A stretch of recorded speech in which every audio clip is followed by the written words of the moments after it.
I'm standing here with Shannon Nordstrom in the parking lot of Nordstrom's Automotive in Garrison, South Dakota, just outside of Sioux Falls. What you're getting ready to see is the first segment of ARA's virtual facility tour of Nordstrom's. In this segment, we're going to see the bidding, the triage, the grading, and the pricing process. We can't wait to get inside and show you this amazing facility. We're glad you're all here. Jono, you ready to go on inside? I'm ready. Let's get started.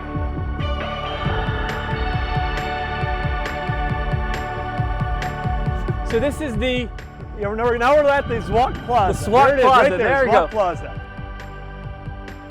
Come on in. This is absolutely stunning. So this is the beginning. This is Genesis at Nordstrom's for a vehicle. okay. This is where all the purchasing takes place.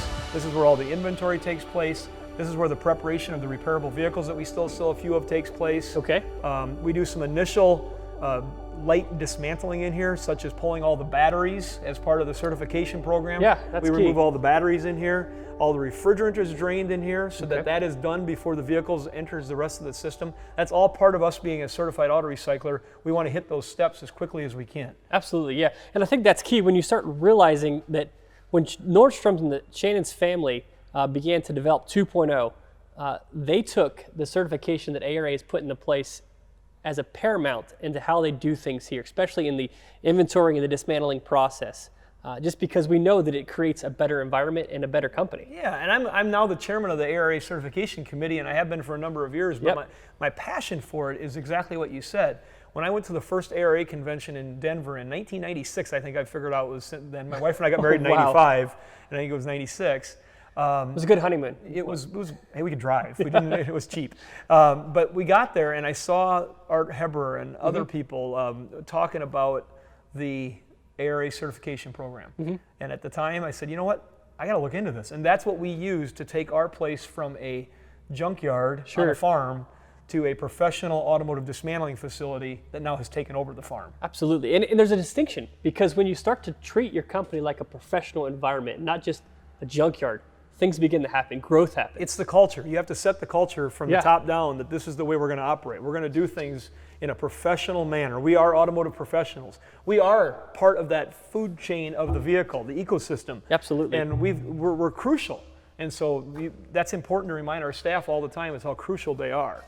So in here, like you said, this is where you're bringing cars in triage, right? They just, so the cars get here because they have to be purchased. Now, is this where the purchasing also takes place? or Yeah, is that- we do the purchasing. Chad Shetler is inside there in that office, and he's working the bid buddy, and he's doing the auction looking. Sure. Jay Kruger is the manager of this department in here, and he's working with all the dispatching of vehicles. He's also bidding, looking for vehicles. Over in our front sales lobby, the office off to the side, there's a gentleman in there that works with the general public on the buying that we do, because we buy for a wide range of things. Absolutely. I wanted to build a facility that could take care of any vehicle. So we have a self-service facility on the north side of the property. We call You Pull It. Okay. So we're buying vehicles for that business, not at the volume you would if we were in downtown Chicago or something like that, but for our volume. We have vehicles that we're buying for parts, and then we grade the vehicles A, B, C, and we decide what category they're going to be in on how we treat the vehicle. We're also still looking for vehicles that we can resell as projects, repairable vehicles, so they'll get an R grade. Yep. And sometimes we just get vehicles that we're taking care of because they need to go somewhere and they need to be properly taken care of. Properly taken care And of. so we do the ecologically correct stuff. We get them green recycling here, and that's the ones that'll get an X. We might pull a tire or two off Yeah. it or a battery, but otherwise that baby's getting crushed. Sort of thing. Well, when we built our process with Nordstrom's 2.0, it was just a continuation of a process we'd started a number of years ago. Craig Halverson, our manager, really got us going on the e-commerce side of things. Sure. And where we're out here in the middle of the country, we have to look for every avenue to sell that we can. So as he started asking us to do some certain things to enhance the e-commerce selling, we started to quickly realize that everything he was asking to do to make e-commerce work better made the rest of the business work better. So it kind of evolved into being, if we're going to sell something well, let's sell it well across all platforms. Right, so that gives us the ability to do that. So in here, we start with the Hollander inventory system. Okay. And our staff, and we can come down here, and Derek and Greg are both working away on stuff here. Yeah. And they're using the Hollander part input screen, the vehicle input screen, and we're actually doing inventory live, is what we're doing. So live means this. The moment he says this mirror, Greg selecting the interchange on this mirror. Yep. He's saying Mayor's good. Boom. Yep. It's ready to be He's sold. selecting the right criteria. He's also, Greg is trained enough and knows enough that he's doing the grading of the part, the description of the part, the pricing of the part. He's doing everything on the fly. Greg is pricing the part. As he goes, yes. So that part will be saved and ready to sell as soon as he clicks the next button. Greg, I want to let you know, the fact that the Nordstroms allow you to price a part is huge to me. It's big. I know a lot of the facilities in this industry, we try to lock down so much to just the owners because we always think we know better. And Shannon, I think that there are times when we do have a better view, 360 or a 10,000 foot view, but empowering our employees with the right training is essential to getting to that next level. Well, we had to, because when I started doing inventory, it was on a clipboard and a paper sheet. It's basically the same paper sheet he's now doing electronic input on. But I would take those sheets home and I would have them on my kitchen table and I'd have my music playing in the background until midnight and I'd be pricing inventory sheets. Yeah. And then they'd get backed up and we had all these cars and all the sheets Then were you have backed to up. input them into the computer, right? Exactly. So I had people helping me input into the computer. My sister would do it. Everybody we could get to input in the computer. It was a broken process. And we did it for many, many years. So we started just redefining that process, and the people that had learned the skills, Chad Schittler, my buyer, Greg Jones, Greg Stanton here, Derek Allner over there, they're the ones that are getting involved with the vehicles, inspecting them. We will go through and look at the sheets. We do spot checks on them. Or if they have questions, they team amongst themselves to make decisions. But no, that stuff is empowered to them, and then this crew to be able to do that, they're setting the table for the rest of the business. Because if they set the table wrong, I mean... Yeah, we have some problems there. There's sometimes we find out doing it with live ammunition that we did it wrong. Yeah, I know. And you'll have a bomb go off, but they're very few. Do you know what I think is kind of interesting? We know we mess up a price in this industry when the part sells too fast. Yeah. I mean, and so it's this double-edged sword. These guys have heard me say that. Hey, that's sold right away. We might want to adjust that a little bit. So it is kind of funny because the moment we realized we did something wrong, we did sell but it. But at the end of the day, we might have done it right. That's true. It's just our nature of the business kicking in that we could have got more. Yeah. It's always the desire for more, right? Yeah, exactly. So the grading is taking place here, and as he uses the Hollander system to do it live, once he gets into the vehicle, we're also using the Snap It program. Okay. We've made another program in the background. We embrace a lot of technology here that gives us the ability to quickly get a barcode sheet for the vehicle, and then he can go in and do a close-up picture of damage using Snap It. Oh, nice. Yeah. Or if there's a pickup box would be a great example where we need more specific pictures. Sure. Then he's actually taking part images. And then putting them right to that part. We're putting them right to that part. Yeah. So they have this unique R number attached. Right. And we just started doing that. I mean, center console lids, we can take a unique picture of that. The different things that we just really, the mirrors we want to get a closer picture of. Sure. So that way we can set that process right away here in the beginning. We also take the vehicles as we're working on them. Yep. We have a very specific photo process that we use. We actually had somebody make a program now, and it's very similar to the program that Hollander has. The inventory program they have sets up an order of pictures. Well, we have a program using a tablet where we take specific images of the vehicle in a specific order every time. It's like a template on the tablet. They bring it up, and it's like, okay, I need this picture, left front. And we do it the same every time. And the vehicle grade determines how many pictures we're going to take. Oh, neat. So once we've put the vehicle grade into the Hollander inventory system, our template automatically brings up the template for that type of a vehicle. And then they go around and take those pictures. So it could be 6 pictures, It could be 24 pictures, it could be the core 24 pictures or 26, whatever it is, plus 15 other ones they took with the Snap It after that. And so the grade determines everything we do with the vehicle, the amount of time we spend on it, the number of parts that are inventoried. We spend more time on the higher grade vehicles and less time on the lower grade vehicles. And you're talking about the grade of the vehicle itself, not the part. The grade of the vehicle we gave it. And so you asked in the beginning about the grading of the vehicles. Yeah. The buyers are determining grade when they buy it. Based on purchase history, purchase price, demand of what the items are on it. And also gets into, sometimes if it's like a hybrid or an electric, we're going to treat that down a different path. And that's where the grading comes in. If we don't know grading when it gets here, the crew here once again puts their heads together to determine grade on the vehicle. Once again, they're setting the path for that vehicle through the entire operation, what's going to happen with it. Because I didn't mention the C grade earlier. C grade's kind of the middle of the road. It's like purgatory. We inventory just a few parts on that. and it's a much smaller number, and then we set it in the yard for I got this idea from Spalding Auto Parts, my good friend out there, Dave Kokot, who's now retired. But those pieces sit in the yard, those cars, and then it's just things that can come off easy with an outside dismantler. Okay. And after 45 days or 90 days or whatever we choose, whatever's left over, we may just go right to crush. It might go to U-Pull-It with some parts missed off of it. Okay, nice. And we find that, okay, that C vehicle maybe should have been a B and we should just leave it in the yard. And so sometimes they get converted. Sure. So that grading is so important. So that's what's happening here. Going back to my pictures here, I got off track. We're going to get the pictures, yeah. So as we're making the decisions after vehicle grading has taken place and we're deciding on how many pictures, we're also preparing for the video portion of the inventory. Yes, I wanted to know about this. And so we've got a process we developed. We use YouTube as the storage mechanism. Okay. And we've got a channel we started called Nordstrom's Parting Out. Okay. And we put the vehicles on there, and it's usually about a 2-minute video, maybe 3, of the vehicle. It's a specific walk around. It's a starting of the engine. It's a running of the engine whenever we can. We engage the gears of the transmission. We display electronic components inside the vehicle. Once they get inside of it, there'll be one person that's inside the vehicle starting it as they're coming around to do the video.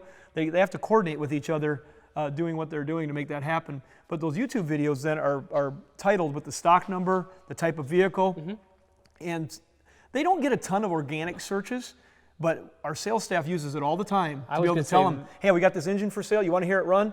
Go to YouTube, type in stock number, whatever it might happen to be, HE3870, and they can hear that engine run. That is the best test we can give an engine. No, I was going to say, because oftentimes, I know for us at M&M, we have taken it and done it, and we keep them all internally on our servers, which is great if we want to hold on to them and share them in-house. But the moment I have to send this to a customer, I've got to compress the file to an email, and then I have to send it or do it through a Dropbox.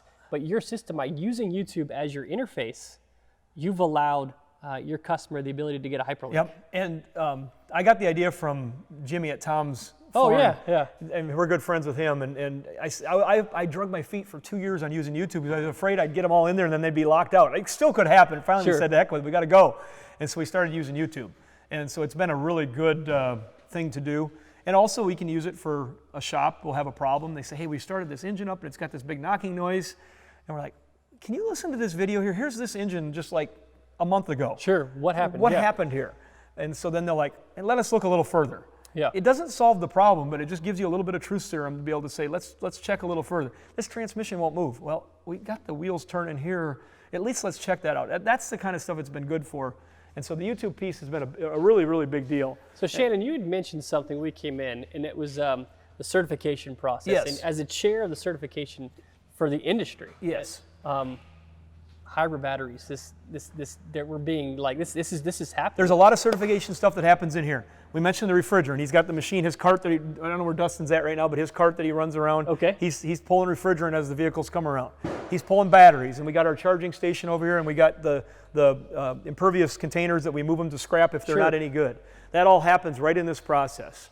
But also the thing we do in this process, if we have any hybrid or electric vehicles. Yep. If you see this one right here, we got a 2020 Explorer. I just found out they even made this vehicle. Yeah, I didn't know what we were looking at here, and I go, wow. And so this vehicle, you can see the big old orange plug-in here on the power inverter or whatever apparatus we got going on there. But this is to the wrong person, a dangerous vehicle. Absolutely. And so we've identified it right from the beginning. Take a look at this. With the stickers on the window. See that? I mean, there should be one on the back too, but that's part of the new standard that we're working on in the certification program for the high voltage vehicle dismantling protocol. Sure. And also the ARA University has got the modules that they've got started now with Andy Latham to get people ready for what's coming here, because we want to lead the industry with the proper handling of these hybrid batteries, the lithium ion batteries, the nickel metal hydride batteries.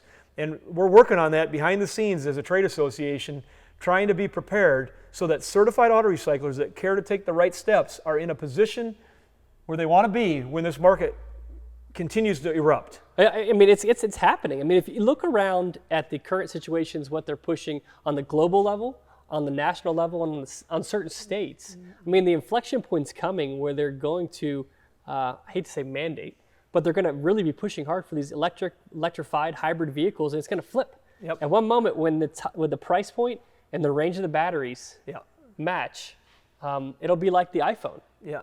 And for us, what we want to do and what we're trying to do with the certification program is to teach people, let's make this vehicle safe as soon as we can. Absolutely. So once we know that we've got our inventory done and that we've got the vehicle in its entirety to do the things we need to do, we're going to then remove that battery in this building before it goes out into the dismantling process. So your guys in here are going to obviously be taking those I don't know classes where on Dustin's ARAU, at. right? He's such a good young man, but he's been through a training course with Andy Latham when he was here in person. We were very fortunate to have Andy here. And then once we get the modules fired up, we'll have him go through that again. But he's got the correct PPP. It's over here on the wall somewhere. We've got the gloves and the shield. We've got the insulated tools. We've got the meters that he needs so that we can start the process of getting that battery out. So when it leaves this building, my goal is that sticker is replaced with the next sticker that says that the hybrid battery has been removed and this vehicle is now safe for operation in the rest of the business. Yeah. And so there's a very distinct process. We're working on that. So as part of that certification, here's a great example. Here's a vehicle you wouldn't even have known without thinking about it was a hybrid or a high voltage vehicle. But you got to be prepared because we don't want people in the industry getting hurt by these vehicles. No, absolutely not. And I think this vehicle, not only did Shannon and I both walk by this and not know it was a hybrid until we saw the sticker. What about our employees who are new to staff? Maybe in the yard, maybe it's in the holding lot, and it wasn't notified as a hybrid battery. There could be something that could happen that we don't want to have happen. I walked in and I'm like, guys, is this a hybrid? You know, I didn't know. So this is a great example of that. Certification is vital because, like any profession, you need to have levels of professionalism and you need to have levels of safety. And so for certification, not only do you have those things that you're aiming for, like goals, but you've got ways of moving the efficiencies of your company. Well, we set the structure with certification. We said these are the things that we need to do in our company. And if we can do these things well, there's other things we have to do better. The Gold Seal program and our parts delivery program and being part of Team PRP, we've got a lot of things that we work on. But the structure of the business is built around the certification. How we handle the vehicles, how we handle the safety, how we treat the employees, what the curbside appeal looks like. These are all things that are important to me. It's also a difference maker between myself and any competition that we may have in the area to be able to say that, no, we're at a different level. And I want our staff to realize that we're at a different level. Now, I will tell you firsthand that I had an opportunity come our way, and I've told this many times at convention, but if I would not have been certified, I would not be doing it today because I was on a short list of people, and that opportunity came our way to get into a certain group of vehicles that we were buying. I would have never done it without being a certified auto recycler. Really? So that's why I'm so passionate about this program. I put myself on a short list. Now that may not happen to you, but I'm going to tell you that I feel strongly that, like you said, we are going to have to be certified for this next round of vehicles. A lot of people have been falling by the wayside. They're still trying to do it the way they've been doing it. I have to fight old junkyard mentality here with my own staff. Sure. But the certification, the professionalism that we need to take on to be able to be the proper dismantler for, say, a BMW or for a Ford Motor Company who just released their Lightning truck, which is going to. They took their number one product and electrified it. Both of them. If that doesn't tell you something right there, but I want to be able to be looked at by them and say, okay, who are the best in the industry that can help us? Because now we got all these vehicles out here, we're creating them all. Yeah. They've got the cart ahead of the horse a little bit, I think. But the market's going to figure this stuff out, and I want to be in the middle of figuring that out. Yeah, I absolutely want to be in the middle. ARA wants to be there to be the catalyst to help all of us get to that next level. And that's what we're working on. Scott Robertson has given us some great direction as the president to say, hey, let's get ready for this stuff. And so our committee with Sue Schulz and others, we've been working really, really hard to get this ready to have this electric vehicle standard as part of the certification standard. Absolutely. I mean, when you have the OEs pouring billions and billions of dollars into a project, they don't want to fail. No, they want to succeed. No. Well, this is the beginning, guys. This is where it all starts, right here at Nordstrom. So we're going to go next to dismantling, but I will tell you that in this process, inventory is king, and we built everything around our Hollander system.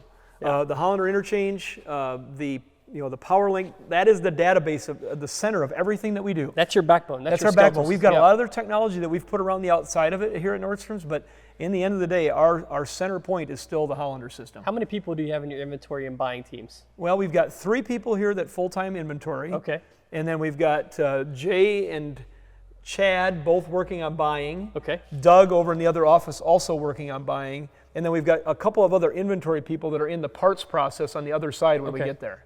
So, and they're responsible for 99% of your buying, 95% of your buying? Yes. Okay. Yeah, I get involved some, more spot here and there, because I like doing it. Because it's fun. It's fun. It's a high. No, but I grew up buying. I mean, I grew up buying and inventorying. If I could do anything, I guess somebody asked, what would you like to do all the time?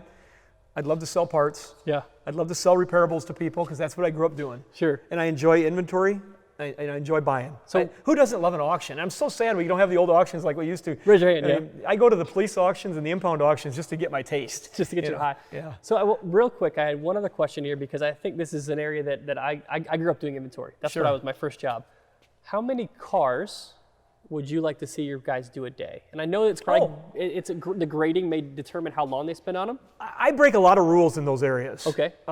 We've got numbers on everything, just like we got our matrix numbers that we're looking for, our metrics that we're looking for. We want to get as many vehicles as we can inventory to match the demand of our dismantling. Okay. My full service dismantling, our goal at Nordstrom's is to get 50 vehicles a week through the full service dismantling. Okay. That's not a huge number, but it works for us where we're at. I need to be able to inventory that same number of vehicles. And so if we're doing a C-grade vehicle, Derek can bust through a C-grade vehicle in 15 minutes to 45 minutes, depending on what it is. Sure. We have some C's that we take a little bit further.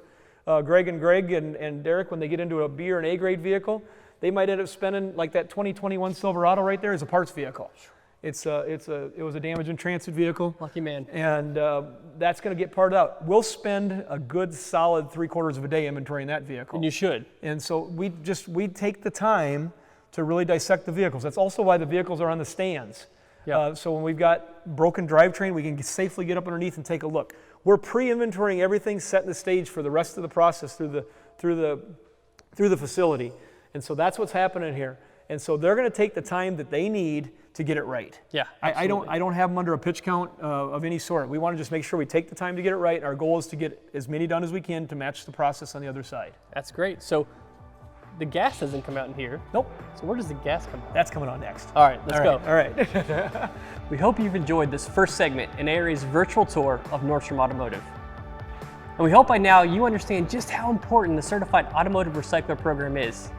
Now, if you want to learn more about that CAR program, please visit aracertification.com. We also want to thank our sponsors for supporting ARA and providing the great products you saw here at Nordstrom's Automotive. Please consider reaching out to them for any of your needs. Jono, thanks for being here. We're glad you were part of the Nordstrom's facility tour. Hope you learned a little something. I know every time I watch these, I learn a little something. Hey, jump on that certification bandwagon, aracertification.com. That is the path we need to take to get where we want to go as an industry. aracertification.com. Thank you.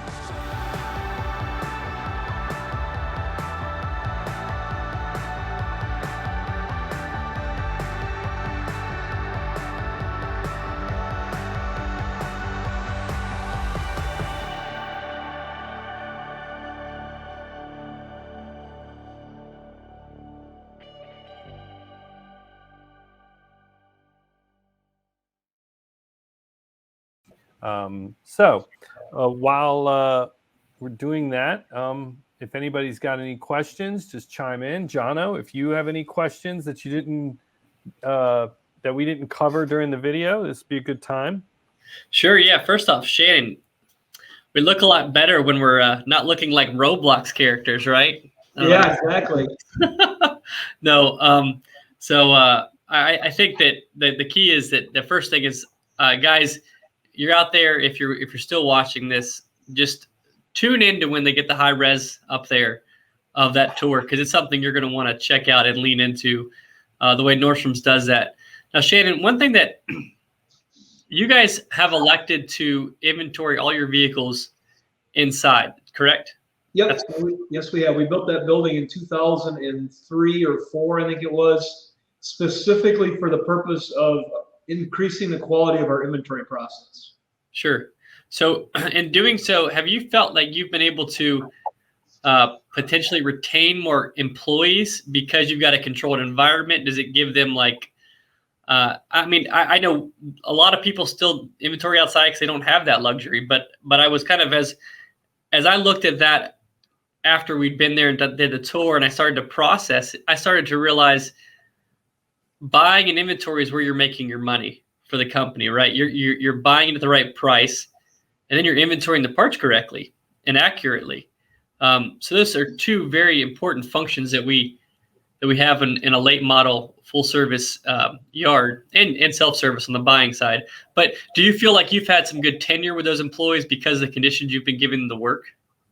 Well, it's a combination of wanting the staff to be able to perform well. And if a person is performing well, they're going to be more satisfied with their job. So I want to give them the best tools I can to perform well, no matter what department they're in. It's always my goal is to figure, okay, what can I do to help you do your job better? And and then plus having done most of the jobs, I'm very particular to inventory because I really cut my own teeth doing a lot of inventory. We had no inventory system when I started with my dad in 88 full time. We had no inventory system. It was all in some key employees' head, and there was like 5 people here. And I could see that for us to grow, we had to put more energy into inventory. So I've constantly been wanting to raise the bar on inventory. And it was actually been ideas of staff, once again, that I think we were getting ready to build another warehouse or do something. And one of our managers at the time, Brad Gullickson, he said to me, he goes, what?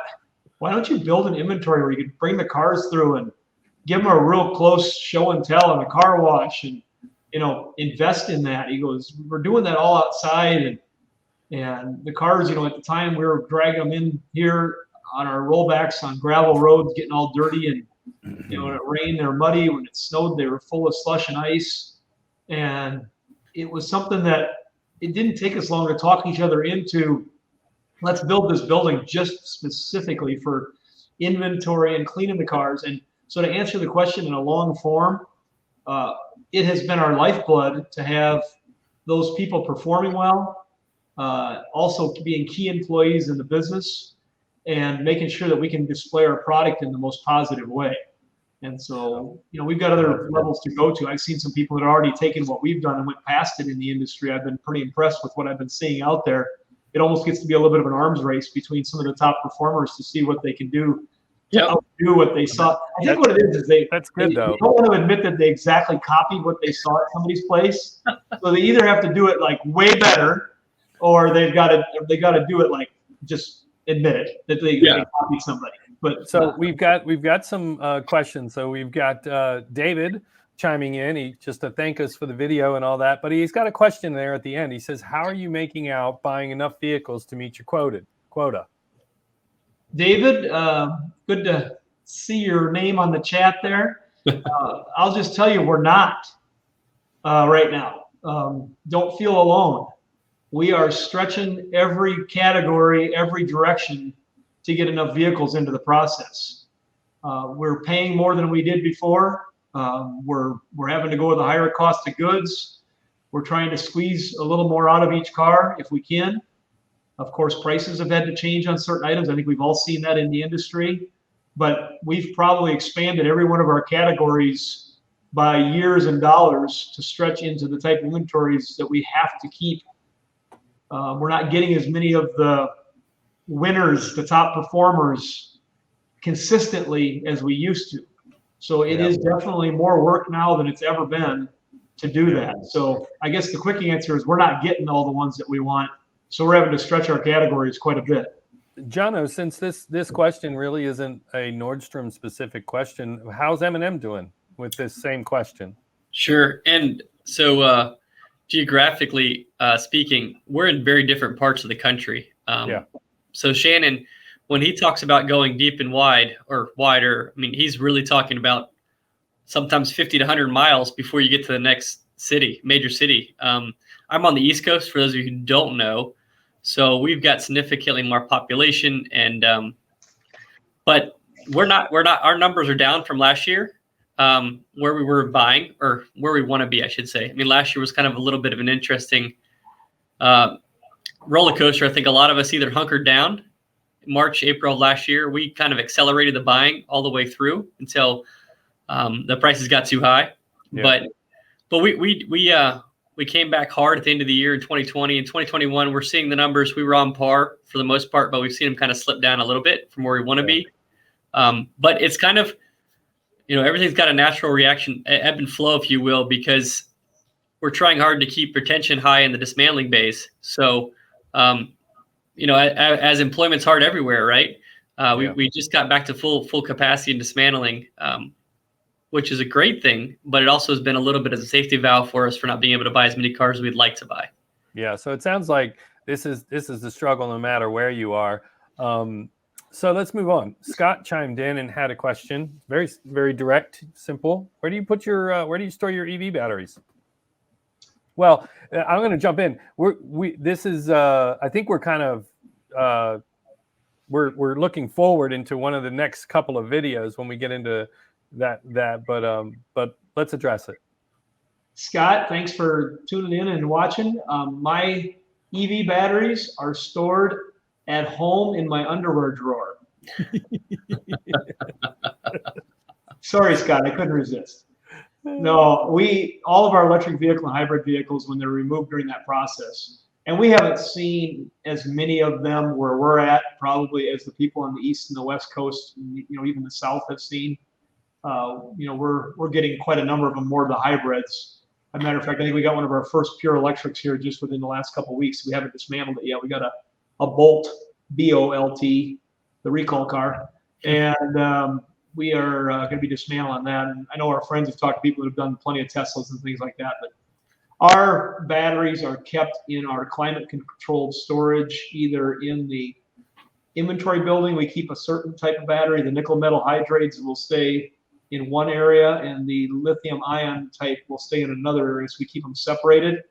And the biggest thing that we've learned as we went through this high voltage vehicle dismantling protocol and working with forming the new ARA certification protocol for the electric vehicles is that you keep them sheltered, keep them out of moisture. There's plenty of different people who have different opinions and studies that'll show on how storing them can affect their longevity. So make sure you take that into place. But the biggest thing is keeping the metals separated because they can be very dangerous with each other.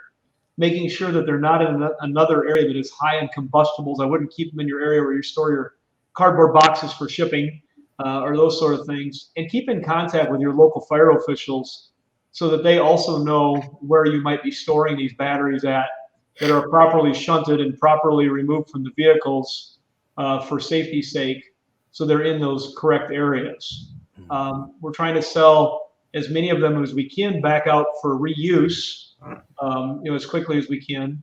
And then the different rebuilders that are out there that are looking for cores are consuming, quite a number of them. And then we've got some that we are still working on what market to do with them if we haven't been able to find a home for them, like everybody else. We know there's going to be a time where the battery supply is going to outpass the demand for recycling. But at this point, I'm watching closely as all the manufacturers and others are putting dollars and research into the recyclability of the battery materials. Not only the battery materials, but the rare earth materials that come out of the electric motors and the windings and the different things are, that's going to be a future enterprise for many of us, I believe, if you start seeing what's going on. And my mom had clipped a news story, and I haven't went back and found it yet, but one of our local universities just got a grant also to be doing a study on recyclability. So I got to hook up with them and see if we can be part of that study for them too. So long-winded answer. It wasn't the first answer that I gave, but I think the rest of it makes a little more sense. Yeah, that's good. John, do you have any other questions or comments? Well, one thing I think that's when we first walked through the facility, the Explorer that had the hybrid Explorer we saw, it had the sticker on the windshield, and I believe I need to get some of those, and so we can go to ARA certification.com. Is that where we can get those, Shannon? Or we've just been in the last few days trying to get the final touches put on the template. Yep. For the stickers that will be available for download, so that you can get them printed yourself. I'm sure friends in the industry like ours will grab a hold of it, like Commercial Forms and others. Say, hey, I'll just get that made for you and have them available. But as of right now, we are working on getting the final templates put together for the sticker that has to do with, hey, this baby's live, be careful. Somebody could get hurt on it, to, hey, we've put this through the process. We've taken out the battery. Yep. This vehicle is now safe for dismantling and processing in the facility because it no longer has the most dangerous part. The battery's gone. And so we're working on getting those stickers put out. I hope to have them available here within the next week or so. Maybe we could bring some to convention and have them on the floor at the booth. Vince, maybe, I don't know if you guys can work that out, just so that people come by and want to get a template or an idea of what it could look like. You just have a basic one there they could see and kind of just take home. I did have a question, Shannon, with processes and procedures that in the inventory area, you have elected to take the Freon out there, the batteries, and the hybrid batteries as well, and test the vehicles, correct? That is correct. Yep. What was the Freon? Why did you decide to do Freon there? That's just something that I've just always typically seen done in the inventory. I mean, the dismantling area. What's your thought with that? Well, here's where we're at. The times that we would have, it's because we pre-inventory our vehicles, and we go out and we are having these parts available to sell. Now, lately, we've been doing a little more privacy flag just to cut down on the number of requests we get for things pre-inventoried, because we're just having like a hard time, like a lot of people, keeping up on our dismantling demand.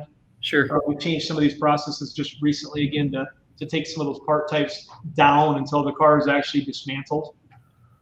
We are trying to avoid an unsuspecting dismantler taking a system down, and all of a sudden it's open, they're having Freon come out. We had that happen a couple times. We're like, okay, we got to quit this. And so we just decided that let's make that vehicle ready for anything when it leaves that inventory area. Okay. So that's why the batteries are captured right there and the refrigerant is taken out right away. That vehicle in our eyes is then safe for whatever might happen to it afterwards. Gotcha. So everything, I mean, obviously the fluids are still in it. Would that be taken out? We'll see that later on in the process. Correct. But you're like the Freon and the batteries and the electric hybrid, anything highly electrical is taken care of, neutralized. No one's getting hurt. Nothing's getting evaporating to the environment. The atmosphere is going to be damaging or potentially you won't be penalized or fined, right? Correct. I mean, everybody's got, the rest of the fluids, that's just our first conversation. Sure. When things come in. That's our first conversation when things come in. We don't mess around with the fluids and stuff. So David chimed in again, and he's got a question. It's a little outside of what. Well, it's not really. Anyway, what are you doing about pricing? He's pointing out how critical that is right now, and he's curious. His question is about what are you doing to make sure you're not leaving money on the table? The inventory team that works together down there, they really do work as a team. Chad Shetler, the inventory manager, he's one of the people involved in the key buying aspects. So he's really there to work with them to tie together the information that was used during the buying of the vehicle and making sure it's tied in with what the inventory team is doing. We found that as a really necessary step to make sure that our buyer and our inventory people are communicating regularly so he can see exactly what numbers were used to acquire the vehicle.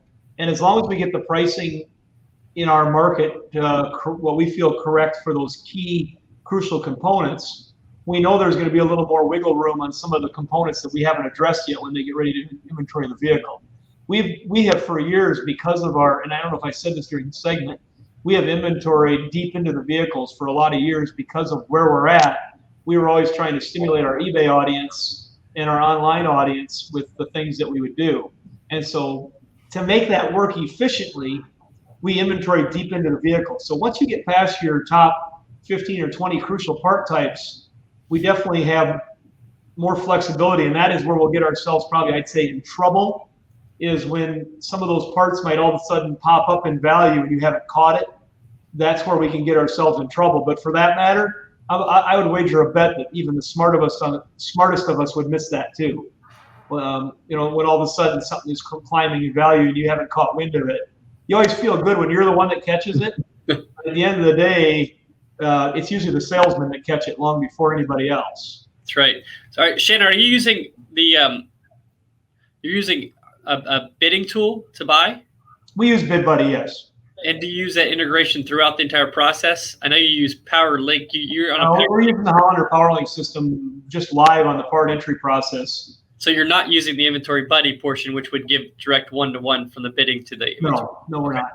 No, it's just the way our system works good.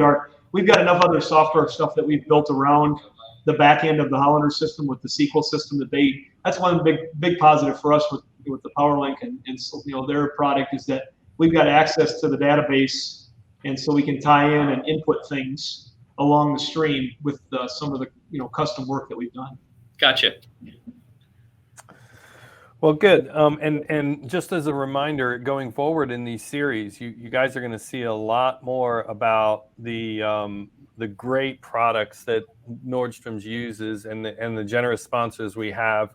So stay tuned for that. You'll see information about that, and we encourage you to reach out to them. We really appreciate our sponsors. Here's Scott's chiming back in again. He's got a great question. I see his question there. I was waiting to read it to me. Sorry. But who's replacing the stale parts that are overpriced? Yeah. Well, first of all, Scott, they could be underpriced too. So I'll correct you on that. But that inventory team throughout the process is working on that. On the input side, they have authority to change price. And then when it gets into dismantling shop, the other team of inventory that works on it, as they're dismantling the vehicle, they also have the authority to look into price. And when we see a price that's out of whack, then we'll go back and trade, and then we go back and work into the rest of them. We're not perfect at that. We got some work to do in that area. Good. Jono, back to you. Any other questions or comments? No, I think a lot of people in this industry use grades as they buy we all. It's funny. I don't say we all. A lot of people want to say I buy late model salvage. Okay, but we all really do buy B, C, and A grade cars, Shannon. So what is the qualifier that you guys try to use? I know you said a couple of them in there, but is it the projected revenue number that makes it an A grade car, or is it the amount you paid for it? No, it is more about projected revenue. Okay. I didn't even say that when we were talking, but it's more about projected revenue, and it's also about the uniqueness of the vehicle too. If we've got something that we know we see every day, and we're after just certain things on it, it's your B vehicle. I call them commodity vehicles. We're not going to get as in love, or when we have an A vehicle, we're kind of having a little bit of a love affair with it when we touch it. It's going to be highly coddled. It's going to know that it's loved, and everybody's going to get a little better piece of the pie when it goes through the process. A dismantler is going to get more money to dismantle it. A person in inventory has got more time allotted for doing it in his system of pay and such. And so the grading of the vehicles is crucial in that regard too, to tie all that together. And then our cars, when they're in the field, when we're done with them, if we're keeping them, that everybody knows that an A grade vehicle is, we're dissecting that vehicle. We're not dismantling that vehicle. We're just really spending a lot of time. We want to do our best to keep track of all the pieces of that vehicle, not just the pieces that we bought it for. So when David asked the question, are you buying your numbers? Do you kind of sit down at the monthly level, quarterly or annually, and go, I would like to have 15% of all the cars we buy this year be A grade cars? We are always, that's a great question. Internally, to sit down and say that we have those meetings to say, guys, you're not buying enough A's, we're not buying enough B's. And my place, that is just not the case. It's a constant conversation with myself and the buyers on what is available to us, because like I said, of how far away we are and such, and what's available. And just like you said at the beginning of the pandemic, I don't always think I'm the smartest person in the room, but I did the same thing. I said, guys, start buying everything you can buy, and be aggressive. And so we were buying strong when things were slowing down, and we had built ourselves into a point where we had that opportunity. We had some money in the bank, that we could use for buying, so we could do that. And so we weren't on any projections at that time. We were just trying to buy because we knew the car counts were going to start dropping. Sure. And they've continued to fluctuate wildly since then. And so that's been an ongoing process. But we don't have a big powwow that says, all right, we got to get another 10%. We just always know that we work best, and I'll end it with this. Nordstrom's works best when we have a good variety of inventory. Because our customer base where we're at is very varied. We've got a customer base that needs A-grade inventory, A-grade vehicles. We've got a customer base that'll eat up all of our B-grade vehicles, and we've got a customer base that is C-grade hungry also. Very diverse customer base where I'm at. We try to sell a little something for everybody, serve a little something for everybody. So we're moving in those ranges all the time, and a lot of it's based on what's available. Yeah. How many employees do you have at Nordstrom's? Our total body count is 75-ish usually. We're right in that range. And does that include the self-service right now? Does that include the self-service? That's total corporation for us. That includes the attendants that are self-service. That includes our repairable department. That includes my small service center where we do installations. That includes drivers that pick up cars. We've got a couple of vehicles out on the road that pick up vehicles yet. That includes a couple of outside company representatives that are constantly talking to customers and doing some outside market development projects, and includes ownership. That's the entire soup to nuts is usually right in that 75-person range. That includes art. It includes art, yeah. I count him. Okay. Well, look, guys, I want to thank you. We're going to wrap this up, and I really appreciate your time. And I think this has been good. The questions were good, and we're going to continue. We're going to upload this. The video is going to be uploaded in a high quality format. We're going to retain. I'm going to edit the Q&A portion onto the back end of the video. So when I upload it, all of our conversation will still be preserved. And we look forward to seeing everybody next week for part 2. And we're very excited about it. And you guys are going to love it. And so thank you guys for joining. And we look forward to seeing everybody next week. And thank you to our sponsors. We couldn't do this without them. So you guys have a great week. Thanks. See you guys.